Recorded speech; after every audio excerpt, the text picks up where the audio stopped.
Hello, আশা করি প্রত্যেকে ভালো আছো। বাড়িতে যদি বাচ্চা থাকে তাহলে কিন্তু তাদের কৃমি যে সমস্যাটা থাকে, পেটের কৃমি, তো সেই সমস্যাটা কিন্তু হয়েই থাকে।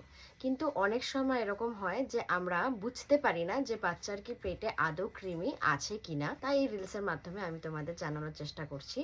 তো ফার্স্ট যেটা, বাচ্চাদের যে পায়ু, যেখান থেকে পটি হয়, সেই পায়ুর মধ্যে কিন্তু চুলকানি হবে, মানে চুলকাতে থাকবে বাচ্চা। তারপরে দেখবে যখন বাচ্চারা ঘুমোয়, ঘুমানোর পরে দাঁত কিটকিট করে, মানে দাঁতটা এরকম করে কিটকিট করে, এটাও কিন্তু একটা কৃমির লক্ষণ। 3 নাম্বার হচ্ছে পেটে ব্যথা হয়।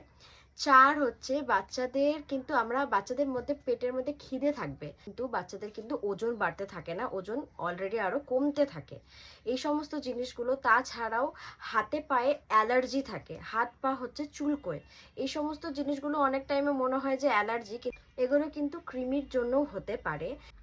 অনেক সময় কিন্তু পটির মধ্যে থেকেও এই কৃমি দেখা যেতে পারে, টয়লেটের মাধ্যমে কিন্তু দেখা যেতে পারে। তো এতগুলো পদ্ধতি যদি আমরা, যেহেতু ছোট বাচ্চা থাকে, ছোট বাচ্চারা অনেক সময় এই জিনিসটাও হয় যে কোনো জিনিস মাটির থেকে কুড়িয়ে খেয়ে নিল, হাতের মধ্যে জার্মস থাকে, এই সমস্ত কারণেও কিন্তু কৃমি হয়।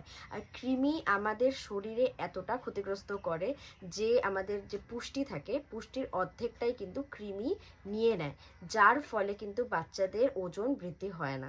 এই সমস্ত সমস্যাগুলো যদি দেখা যায় তাহলে কিন্তু দেরি না করে তাড়াতাড়ি ডক্টরের সাথে কনসাল্ট করাটা খুব জরুরি।